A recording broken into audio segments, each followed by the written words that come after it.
Happy Friday, big fish, little fish viewers. Craig Thompson, we got a beauty at Alexandra Park tonight. And even though I sort of think I know who's going to win the big trot, I'm still tremendously excited about it because they're exciting horses. Well, they are, Michael. Three really, really smart trotters. Two of them certainly will benefit for their run first up right-handed last time, Michael.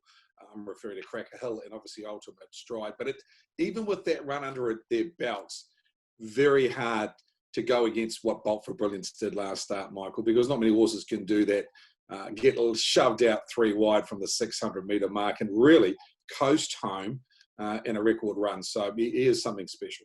He holds the national record for 2,200 metres standing start and mobile now. That's all comers does Bolt for Brilliance. So round two for the North versus the South tonight's race 6. $1.45, Craig. It's hard to take, but it's awfully hard to bet against. I thought the one thing that may happen here is Cracker Hill will lead easily this time and probably stay in front.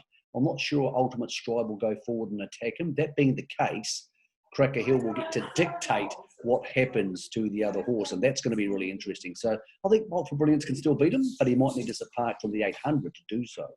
Yeah, I totally agree with you. I think what will happen is Ultimate Stride won't come off the gate this week. I think they did that last week. They rolled the dice and they got in front of Cracker Hill, but I think it was to their detriment, Michael. I think they worked a little bit too hard. This week, I think the way the barrier draws have set up with Cracker Hill drawing barrier 2, he'll get across I Got Music very easily. Bolt for Brilliance, he just gets out with them. He doesn't show acceleration off the gate. So you'd find the front relatively easily. I suppose it just pressures how much pressure goes into the race. And do you think Bolt for Brilliance can sit outside Cracker Hill and still beat him home? From what I've seen, I suggest probably yes. Yep, I'm in the same camp. He probably can. It might be a slightly more difficult watch, but yeah, it looks a certain Equinella of the night.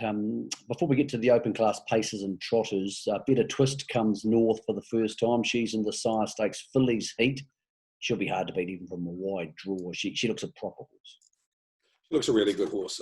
Again, a bit like a couple of other horses we've talked about, Michael. I think the longer trips are going to suit her. I'm not convinced the mile 1700 really is her go. But in saying that, I think she has probably too much ability for this field, and especially with Ivana drawing the second row here, which is her stablemate and probably the main rival along with She's No Lady. So to answer your question, would I take $1.75 even from the outside of the front? I probably would. Yeah, me too. Open class pace is interesting. I think the bookie's got this wrong. South Coast Arden maybe deserves to be favourite, but he's awfully short for a horse who got a 30-metre handicap start last time over the likes of Star Galleria. I wouldn't be surprised if one or two of these horses out wide tonight roll the dice, either Star Galleria or on the cards or both, because they get a rare opportunity here to race in what's not a true open class field. I think even a horse like Check-In, which has been hindered by standing starts, is very quick from a mobile as well, Michael. I can understand what the bookmakers are looking at. They're saying, hey, listen, did South Coast Arden go good enough behind Copy That to suggest that he deserves to be a short price favourite? Absolutely. $2, though, is getting what I think is far too skinny. He's actually been backed in as we've recorded this message from, I think, opened at 240. He's into 210. So there's obviously a little bit of confidence in the camp. My problem, along with what you are reiterating, is will he find the front?